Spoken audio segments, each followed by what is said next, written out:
Hello, everybody. Good to be back 1 year later and with so many more people in the audience. So this is my presentation. I'll give you a link to the slides at the end. So a bit about me. I've got fingers in maybe too many pies. I just want to mention Yosis HQ. Nina, our CEO, did a great talk earlier. And we're super interested in talking to anyone who wants to collaborate on forthcoming EU Chips Act funding calls. So talk to either of us about that. Yeah, you already heard from staff who's also involved with ChipFlow. I'm a contractor for eFabless and a board member for the FSiC Foundation.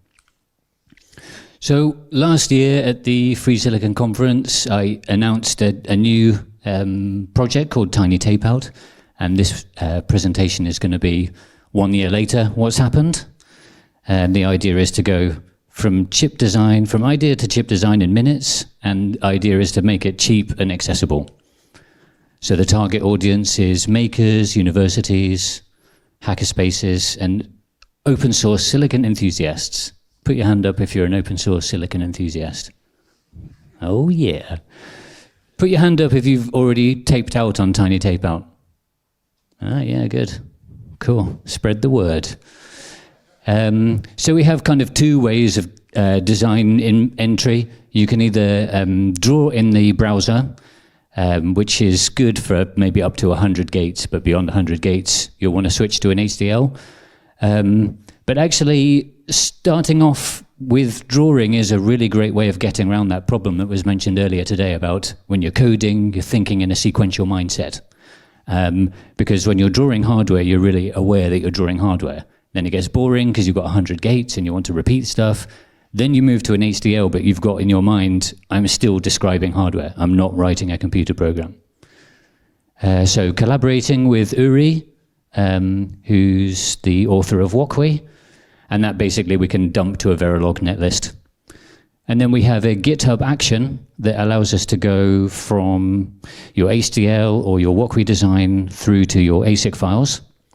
And the cool thing about that in a school setting or a workshop setting is you don't have to download any tools or install any tools. You can do it all in the browser.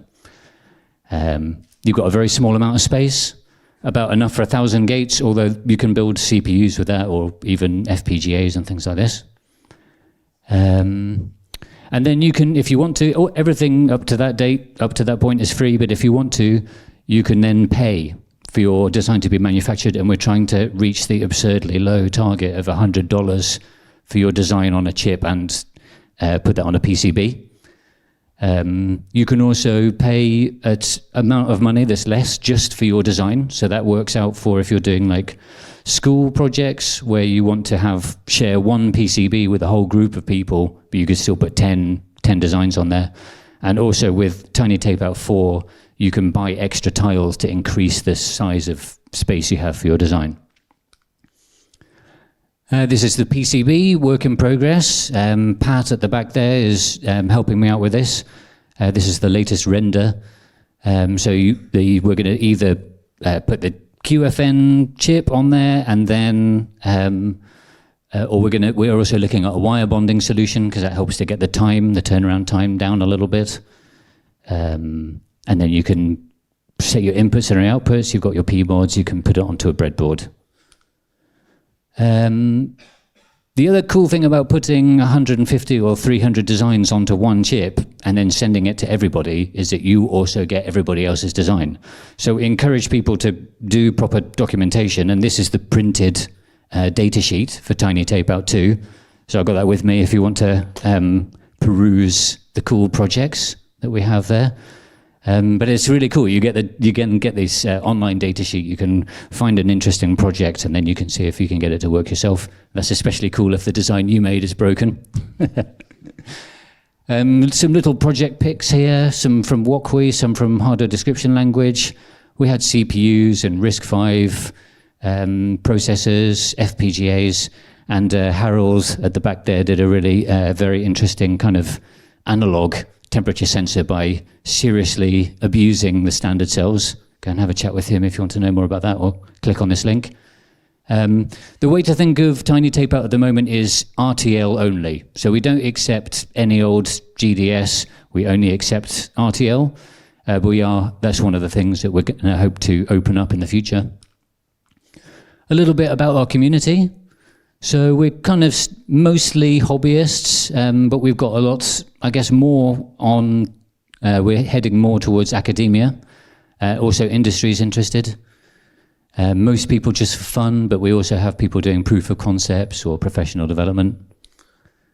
And one thing that's kind of interesting is I think we're going to see a lot more larger designs. So we're super limited on TinyTapeout 1, 2, and 3, but with 4, the option is you can buy more space if you need it. So a little bit of a review of what's happened over the last year. So we did TinyTapeout 1. That was like a experiment that was never guaranteed to be made. We submitted it to the Google Shuttle, the Google Lottery Shuttle. Then TinyTapeout 2 and 3, they're both done on eFabless chip ignite, so the silicon is guaranteed. So we can actually offer a service where you pay us money and we send you chips. TinyTapeout 1 announced last year at the same conference. So yeah, great to be back. Thanks for the invite. Done with a really long scan chain. So I'm better at public speaking than I am at RTL. So this is my idea, very bad idea. Guess what happens if you put 250 designs in a long chain? They run really slowly. But it was simple, it was quick, and it was kind of like an experiment. We did a bit of defensive design to make sure hold violations weren't possible because we weren't really totally trusting the tools. TinyTapeout 2, even more defensive, we moved the scan chain outside of the user block so you couldn't possibly mess that part up. We got a sponsorship from eFabless, so we got the first guaranteed run. We had 165 designs, and my favorite statistic is if you add up the amount of wire in all those designs, it adds up to 2 meters. I always think that's crazy that you get like 2 meters of wire inside this tiny chip. We're expecting that one back soon. We had some interesting results on the static timing analysis, so I got some help from Jeremy Birch on this. Probably some people know this, but P MOSFETs are worse than N MOSFETs because holes are worse than electrons at carrying current. Now, if you want a very balanced clock buffer, your P needs to be quite a lot bigger than your N. But in Skywater PDK, it's a bit bigger, but it's not enough to be balanced. So that means your edge rate, your rising edge, is always a little bit slower. So it turns out if you have 500 buffers in a line, that actually adds up. That makes a difference. And you see on the left-hand side here, have I got a laser? Yeah. This is the input clock pulse, and then that's what comes out at the end. It's almost twice as wide. So what that means is, as you go through the chain, you get to a point where the clock never goes low. So either you can solve that by running it slower, which means your designs go slower. Sorry about that. Or we can try like a 20% PWM duty cycle so that even as it gets larger, we still get that low time. So live and learn. This is part of like building and failing in the open, which I'm a big proponent of. I've only been doing ASIC design for the last 3 years. I'm making a lot of mistakes, depend on the community, depend on people like you spotting problems and contributing. We've got an active community. We came up with a whole load of ideas to move on from the scan chain, including a MUX, and that's what we've arrived on. And now we're using some of the funds from the first runs to pay Sylvain Minot, who's probably the best RTL coder I know, to build the MUX. And that's what we've taped out on, that's what we're going to plan to tape out on TinyTapeout 4. We do a lot of verification, and I depend on the open source tools for that. We do formal verification because I like to eat my own dog food at Yosis HQ. And we also got Mike Thompson from the Open Hardware group to give us a kind of review of our coverage to check that we weren't missing anything important. TinyTapeout 3, we made a slight change in the scan chain. Used to be a clock buffer, another clock buffer, and then the internal flip-flop, so that's why we ended up with 500 buffers. And now what we do on TinyTapeout 3 is we have one inverter and then another inverter for the internal flip-flops, but the clock is now inverted. So between every block, the clock is inverted. So that means that problem of the leading edge always being slower is now being swapped with the trailing edge. So over the entire chain, we have half as many buffers, and also we don't get that increasing pulse on the clock. So we put that in, wasn't too risky, the mux wasn't ready, and we're expecting like maybe, I don't know, eight times faster, hopefully. We got 100 designs submitted. I put 149 in from the previous run. 4 meters of wire, yes! And that's expected October times, pretty soon. So TinyTapeout 4 is a big upgrade. We've got like 3 orders of magnitude faster on, to your design, and also you can get like quite a lot larger area, and we've also added another 10 I/O pins. That was a really big request from our users. This is what the new multiplexer looks like. So we have a kind of central spine and then these mux branches that come off, and we can place the designs in as we receive them. We've got a very simple controller, and the way that it works is you just have these 2 wires to control it, 3 wires. Reset, then you pulse on the select to choose which design is active, and then when you get to the right one, then you enable it, and then that connects all the wires to the input-output. So it's fully combinational now, not sequential. So that's the big upgrade that gets us the much faster speed improvement. And we tested it, we did a tape out. It was an experimental one, so we weren't selling any projects, but we just put some interesting stuff in, including a timing test one at the end of all the muxes, so that's in the slowest position, so we can characterize this. And we also tried out a couple of other things. We also tried Open Lane 2, which allows us to get routing like this, which is much nicer than the auto router. And one reason we want that is because we want to characterize this chip once, and then in the data sheet, you're always going to be able to know the timing constraints for your design. It won't change every time we run it because the auto router does something slightly differently. So TinyTapeout 4 is now open for submissions, closes 8th of September, parts due February, so aim to send the PCB out by end of March. Get involved, go to tinytapeout.com, tell your friends. Future plans, this is why you should support us. We're going to hopefully enable analog and arbitrary GDS. First we need to do power gating. Thanks to Harold for helping out with the power MOSFET. You can see this up here, so we turn off the power to the whole block if it's not in use. And we kind of need that if we want to be safe with arbitrary GDS, in case someone submits a dead short or something. And we also want to work with more foundries, so we're talking with IHP and Pragmatic in the UK to be able to target more foundries. So just a word of thanks to eFabless, who are helping to sponsor this. It wouldn't be possible without them, and Eisler for sponsoring the circuit board development. And connect with me. I like talking to people. Thanks, Free Silicon Conference. I met Thomas here last year, and a few months ago he let me make a film in their particle accelerator to X-ray my MPW1 chips, which was an amazing experience and wouldn't have happened without you guys. So thanks, that's the end of my talk.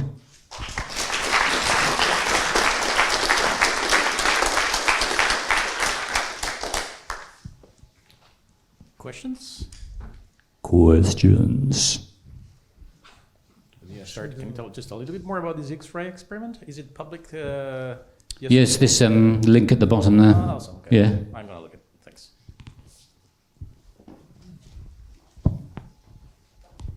Thanks, Jørgen from Denmark. I do a lot of open source chip design as well. When do you expect to sell out the slots for this? Oh, we haven't ever sold out yet, so I don't know, in 1 week? No, it doesn't usually go super quick, so I would just keep an eye on the numbers if you're worried about missing it. More questions?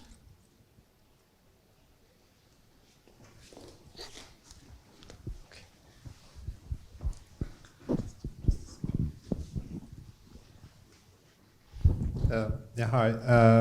What about confidential designs or proprietary designs? Will you, now that you have a direct contact with the foundry, you also mentioned analog, which I imagine is something that would make 130 nanometer attractive compared to some of the more modern nodes for commercial purposes. I guess with TinyTapeout, everything, all the designs are submitted with an Apache 2 license.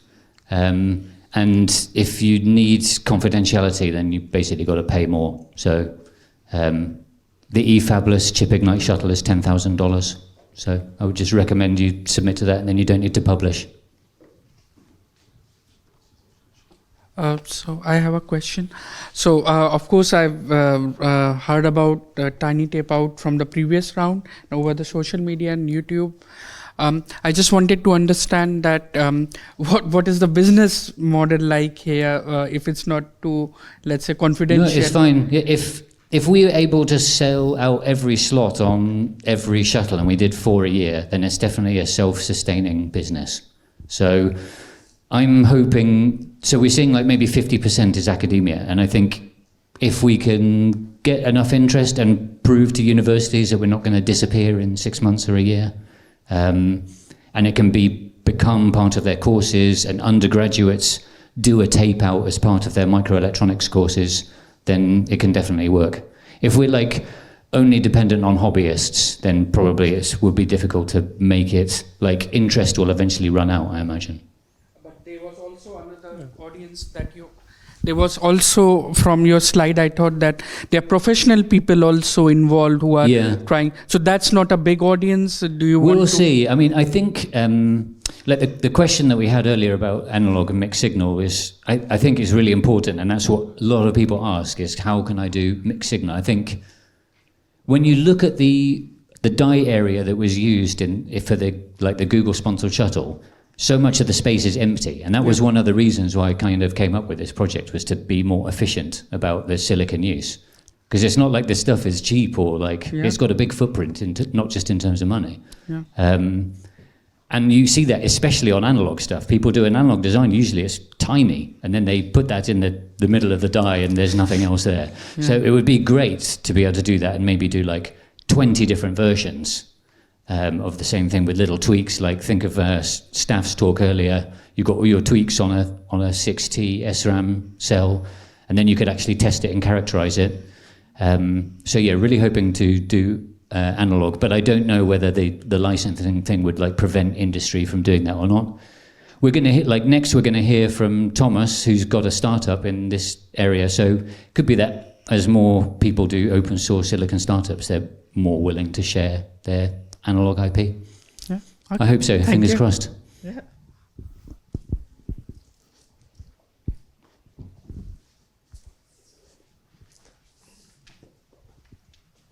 I'm curious if you have any stats on how many people submit like update of their project from TinyTapeout, from like TinyTapeout 1 to 2 or to 3 or to 4. I could probably break it down for you, but I don't actually have it here. But one of the questions was, did you submit to a previous one? And this questionnaire was for people that are planning to submit. And I think it was 25% of people had submitted before. Yeah. For the people that put their hands up who previously submitted, yeah. Everyone put your hand up who's previously submitted? Okay, now lower your hand if you only submitted one time. I probably phrased that question badly, but... Yeah, the thing I was curious about is that like even if people submit, have participated to a previous TinyTapeout, like it would be nice to know like iteration of a given design, to see like kind of the evolution of a design across like multiple TinyTapeout run. Yeah, I'm curious if you have any project in mind that have followed this pattern where they've kind of iterated on the same follow design. them as they progress. Yeah.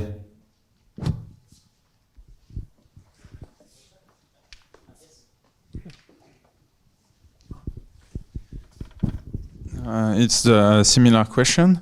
Once the chip is tape out, do you have like information on what chip worked, didn't work? Do you have like a report on test suite and so on? We're still waiting on the first silicon from the experimental one. This is like one of the dreadful things about working with silicon, is the long turnaround times.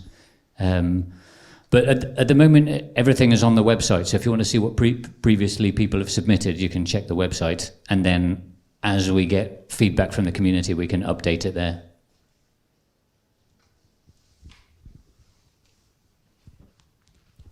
More questions?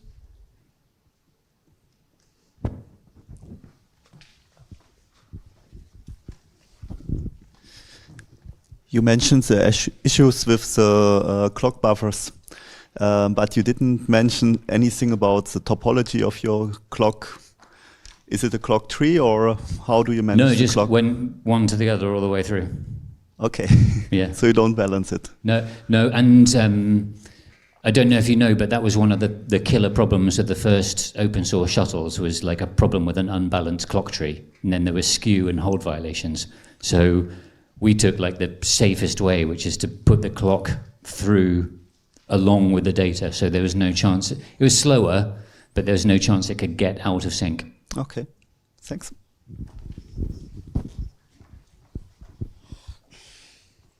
Harold Pretzel.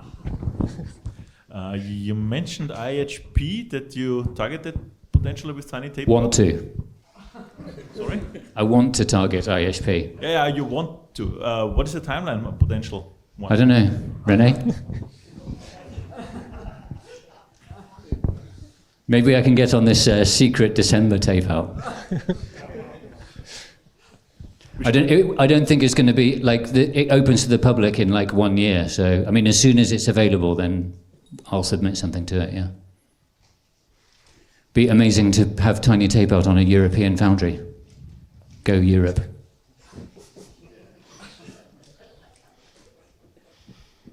More questions? If not, let's thank the speaker again.